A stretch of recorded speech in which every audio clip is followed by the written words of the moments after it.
Greetings hobbyists, this is All, and in this video we're going to have a look at how we can select points when using geometry nodes. So I've been playing a lot with geometry nodes recently and watching a load of videos, including some really good ones from a content creator called Default Cube, which was pointed out in one of my other videos because I had a video that was very similar to his, purely by coincidence, but either way it resulted in me finding a great YouTube channel, so I really suggest you check him out. But one thing I've noticed is that it's not really being very well covered how to select the individual points that you want to modify when using geometry nodes. There's loads of really good use of them in individual videos, but I just haven't found one that's really succinctly gone through how to actually do this or all the different options you've got. So I'm setting up a really simple set of nodes here where we've got a mesh line and we're instancing on points an icosphere. So this is really easy to visualize, and I'm making those points change by a set position, which importantly has a selection input on it. So in theory we can select individual points and make them move according to this set position. So let's start talking through this. So the first thing is there are two main ways that I've found of setting a position. There is actually more than these, but when I say two main ones, these are the ones that seem to be really important. I will mention one of the other ones. So if I just press Ctrl and A and type in index, this is one of the main ways of selecting them, and the other way is to use the position.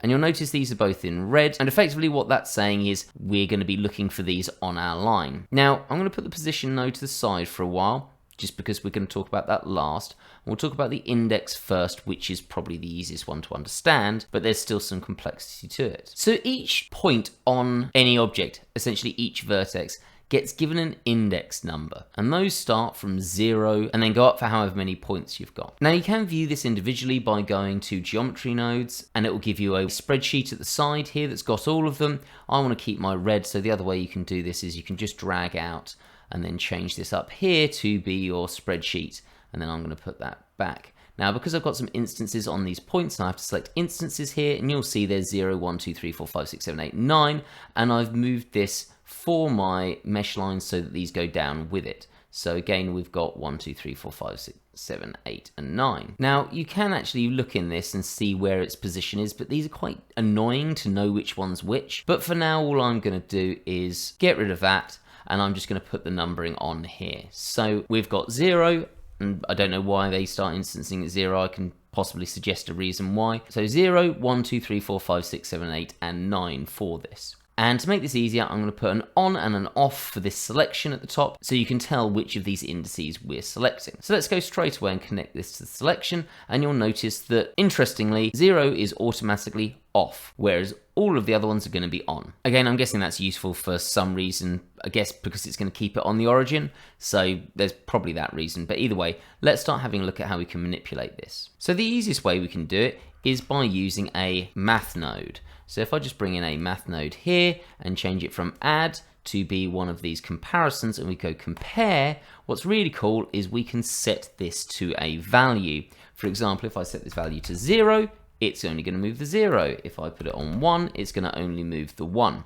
Now, this is slightly annoying because it goes up as a float, which means that it has all the decimal points to it, which we don't want. Now, if you do want to get around that, if I bring in this geometry input node that's here, what we can do is connect that up to the value there, and then over here in our modifiers, we'll have a value, which you'll notice is still as a float. But if I come into group, let's get rid of the geometry, click on value, and you notice it's got type float. We can change that to integer, and now as we go, it'll just be 1, 2, 3, 4, 5, 6, and 0. Now, if this 0 bit really annoys you, it's entirely up to you. You can always put another math node in here if you wanted to. So for example, I could just Shift A, math, and put in something like subtract 1, and now 1 is the first one, 2 is the second. But I'm going to get rid of that for now just because I don't want this to cause any confusion. I want to keep it with my numbering. So at the moment we've got this nice compare. We can change that over here. So we've got 0, 1, 2, 3, 4, 5, 6, 7, and so on. And what's really cool is that there's this epsilon value here. Again, we could put that into the group input if we wanted to, which says how far either way. So at the moment we're looking at value 4, and I can change this to be 1 either side or 2 either side, which is really, really handy for those selections. The other thing we can do with this math node is you've noticed you've got all these other comparisons. For example, we could say anything less than 4 is now going to be selected. And I think this is probably why we have an index of 0, because now, because this is 0.3, that's been selected, so 0, 1, 2, 3, while it's got a value less than 4, it's actually selecting all 4 of them. So that's one useful thing about having this index of 0 and not involving that math node. We can also do this as greater than, and again, we've got exactly what we want, though I will note that again, because of the index of 0, this doesn't work quite as nicely. So you're just going to have to interpret this as you go. Now, it's important to notice, as well as having these comparison nodes, we also have math boolean nodes, which are really, really useful, because what they do, if I bring in a math boolean, they have all these options that are the classic boolean operations. So for example, if I have an OR and plug this in here, at the moment I've got everything greater than 3. Actually, let's increase that to be something like everything greater than 6. And if I shift and D that in here and have everything, let's say, less than, and plug that in and connect it to the index and say something like 2, you'll notice, and again, we could plug this in to have a value as well if we wanted to, but I'm not going to bother with that. We can now select everything that is less than 2 or that is greater than 6, which we've got over here. So these are really, really helpful to be able to do that. And we can do the other things as well. For example, we can do an AND, which at the moment we'll select nothing. So we've got everything greater than 6, that'd be 7, 8, 9. And then we want everything less than, let's say, 8. That leaves only 7 being picked. Now, let's be clear about this. At this point, that's relatively pointless because you might as well just use the compare for 7, but you get the idea of what we can do. So you can use these quite nicely. I think the OR is going to be probably the most effective for this. Now, just as a quick aside, because I do want to say this, there's an alternative thing that we could use in this situation. So I'm just going to grab all these and just bring them down somewhere here so they're out of the way. I'll bring them back in a second just to demonstrate something. And that is we can use a selection where we've got what's called an end selection or an endpoint selection. Now, this isn't going to work with our mesh line because it can't understand the line. You have to use this as a curve, which is really easy to do. We can just type in something like meshed curve, plug it in here, and now you'll notice we've got this start point and end point. And now if I want something like 3 from the start and 3 from the end, or 2 from the end, or whatever, we can do it that way as well. But to do that, you're going to have to convert things into a curve. Let's just get rid of that and get rid of that, and then let's come back to our indexes and look at one last thing, which is really fun. So actually, let's get rid of all of these, and we'll just bring in a new math node. So the other thing that we've got with maths, and I've automatically come here because I typed it in, but you've got modulo here, is you've got this modulo value. Now, modulo is awesome. It took me a while to find this one, and it was why I thought I'd do this video, because it was such an annoyance to find. So what this is going to do is effectively divide everything by whatever your value is and look to see if there's a remainder.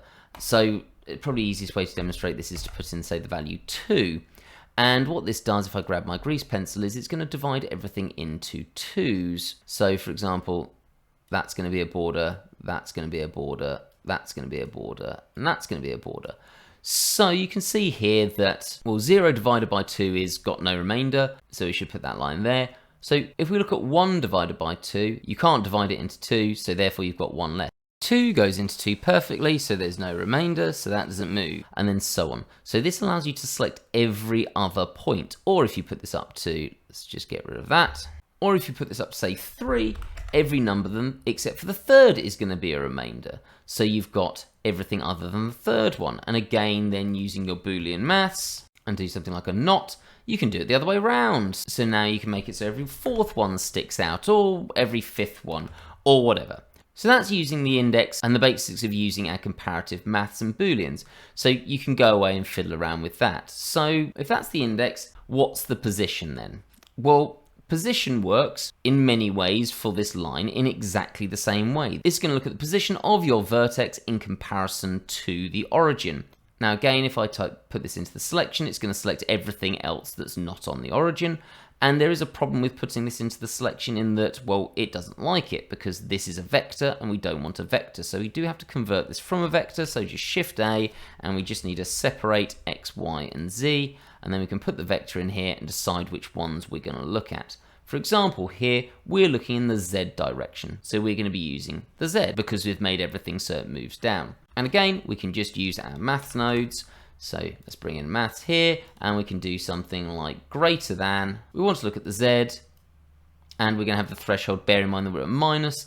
Well, let's plug it into the selection, And at the moment, nothing is above 0.5. Bear in mind that we're comparing to the origin, so at the moment these are going down, so everything's going to be a minus. For example, if I went -1, there is only the 0 that's greater than -1, or we could go to -3 and things like that. So we can use this in much the same way, in much the same way that this is in a decimal because it's a float. We could use the same trick to make this so that it's got a value if we use our group input.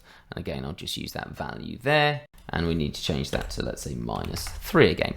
So it works basically the same. So we can do all the same tricks. We've just got to remember that separate x, y, and z. Now, you might be thinking, so what the hell is the point in this position node when I can just use the index node instead?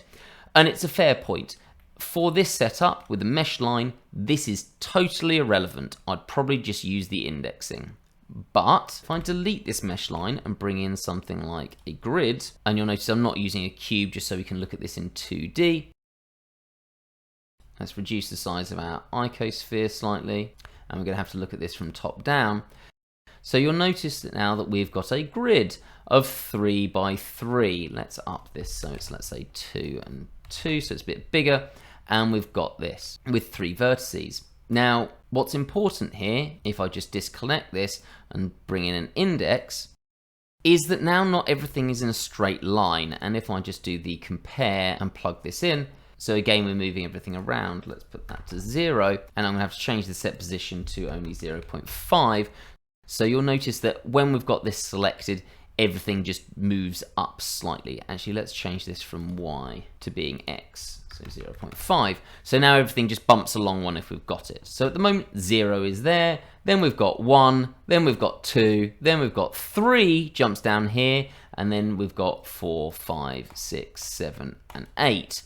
So if we want to, let's say, select the bottom 3, we're not going to be able to do this now with greater than for indexing, because if we want greater than, let's say, 6, you'll notice it's doing there, and then we can do that. But now it's not work. How do I select the bottom 3? I can't do that. I can only select from the right, or if I change this to a less than, from the left. So this suddenly becomes really not very helpful when we can't do this.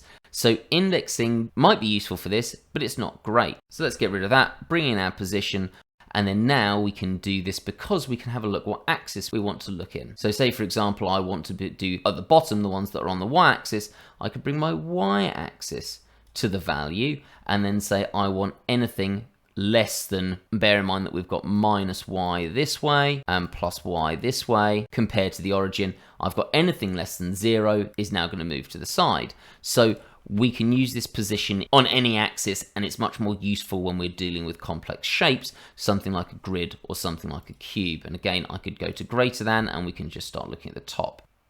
So that's why we have this position node. We can use this in a way that's probably a bit better than indexing when we want to look at an overall shape. Now, one thing to note here is this is all relative to the origin. So if I move this around, it's not going to change. And in many ways, that's great. But so what if I wanted, let's say, if I put a line on the 0, what if I wanted it so that I can move the object? And if the points go past that line, they move.